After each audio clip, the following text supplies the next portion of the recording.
Guys, आपने अभी अभी इमेज में आईएसएस यानी इंटरनेशनल स्पेस स्टेशन को देखा है। एक बार और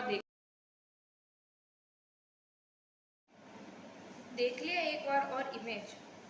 क्या आपको पता है कि इसके अंदर का स्पेस बहुत बड़ा है, एक फुटबॉल फील्ड जितना। और इसके अंदर का स्पेस इतना ज़्यादा है एस्ट्रोनॉट्स के रहने के लिए और एक्सपेरिमेंट्स करने के लिए। यह 6 बेडरूम हाउस से भी ज़्यादा बड़ा है, यानी एक घर जिसके अंदर 6 अलग अलग बेडरूम्स हैं और उसके अलावा भी बहुत सारा स्पेस है जिसके अंदर बाथरूम भी है, किचन भी है, लिविंग रूम, ड्राइंग रूम भी है, एक्सेट्रा। उससे भी ज़्यादा बड़ा स्पेस होता है स्पेस स्टेशन के अंदर एक्सपेरिमेंट्स कंडक्ट करने के लिए और एस्ट्रोनॉट्स के रहने करने के। गाइस, तो अभी आपने एक और इमेज देखी होगी जिसके अंदर क्या बता रहा है कि ये जो आईएसएस है वो धरती के ज़्यादा दूर नहीं है, वो बहुत पास में है। एंड फैक्ट भी यही है कि हाँ, यह सच में धरती से ज़्यादा दूर नहीं होता है, ये बहुत बहुत पास होता है धरती के। तो इसका जो हाइट है वो लगभग 250 माइल से ऊपर नहीं होता है। ये आईएसएस धरती से, अर्थ से, ये लगभग 250 माइल्स यानी 400 किलोमीटर्स। अब ये जो 400 किलोमीटर्स है यह सुनने में बहुत ज़्यादा लग रहा होगा, लेकिन अब अगर हम बात करें सेलेस्टियल ऑब्जेक्ट्स, प्लैनेट्स की, जो हमारे सोलर सिस्टम के अंदर है, अब उनसे सबसे ज़्यादा पास में कौन है हमारे अर्थ के? वो है मून। अब मून और अर्थ के बीच का डिस्टेंस ही देख लीजिए, जो कि है 3,84,400 किलोमीटर तक का। अब उसके अकॉर्डिंग तो यह इंटरनेशनल स्पेस स्टेशन आईएसएस, यह तो 400 किलोमीटर्स तक की हाइट तक ही है, यानी यह धरती के, अर्थ के बहुत ज़्यादा पास में है। गाइस, क्या आपको पता है कि ये जो इंटरनेशनल स्पेस स्टेशन है यानी आईएसएस, इसको हम एक और नाम से जानते हैं जिसे आप भली भांति परिचित होंगे, जो कि है सैटेलाइट। हाँ, हम इन्हीं को ही सैटेलाइट कहते हैं, जो कि धरती के, अर्थ के अराउंड लगभग 16 टाइम्स ऑर्बिट करती है। धरती के आसपास अराउंड में लगभग 16 टाइम्स ऐसे ऐसे चक्कर लगाती है, यानी इसको हर रोज, मतलब 24 आवर्स में से 16 टाइम्स सूरज उगते हुए दिखता है और 16 टाइम्स सूरज ढलते हुए यह देखती है।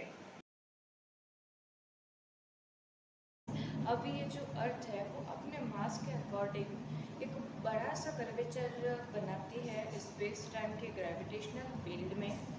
अब ये जो आईएसएस है वो अब अर्थ से ज़्यादा दूर ना होने की वजह से, बहुत पास में होने की वजह से, वो अर्थ के बनाए हुए कर्वेचर के अंदर ही रहता है और अपनी हाई स्पीड के कारण वो साइडवेज मूव करता है कि वो अर्थ की सरफेस को ना हिट कर ले, वो अर्थ की तरफ ना गिरे और वो स्पेस में ही उस कर्व पाथ को फॉलो करे जो कि अर्थ ने बनाया है।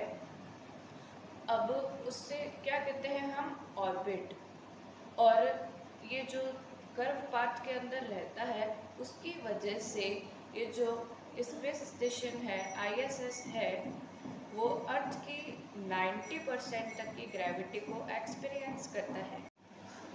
अभी ये जो स्पेस स्टेशन है आईएसएस है वो अपनी हाई स्पीड की वजह से वो इतनी फास्ट मूव करता है साइडवेज कि वो अर्थ को हिट नहीं करते हुए वो उसी कर्व पाथ के अंदर ऑर्बिट करता है, फॉल करता है। उसी के साथ में ही एस्ट्रोनॉट्स और बाकी की जितनी भी चीज़ें होती है स्पेस स्टेशन के अंदर, आईएसएस के अंदर, वो भी साथ में ही बिना हिट करे अर्थ को, वो अर्थ के अंदर फॉल करने लगती है, उसी के कर्व पाथ के अंदर, यानी ऑर्बिट करने लगती है।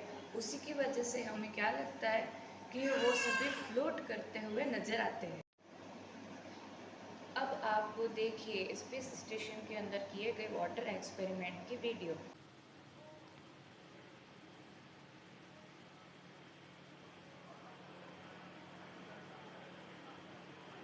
Okay, so here's a soaking wet washcloth. Get the microphone so you can hear me while I'm talking.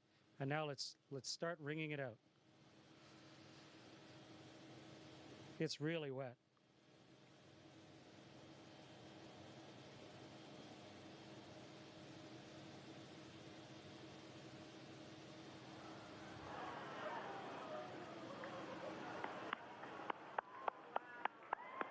It's becoming a tube of water.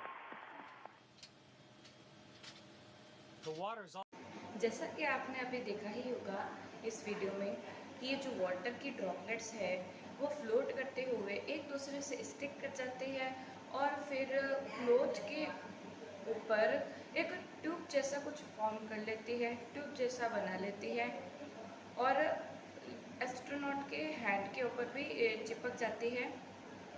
तो फिर जब एस्ट्रोनॉट्स पानी पीते हैं या फिर पानी का यूज़ करते हैं, वाटर को यूज़ करते हैं, तो उस समय उन्हें बहुत ज़्यादा सावधानी रखनी पड़ती है कि ये जो वाटर है, वाटर की ड्रॉपलेट्स है, वो फ्लोट ना करने लग जाए और वो फ्लोट करते हुए एक दूसरे से स्टिक ना कर जाए।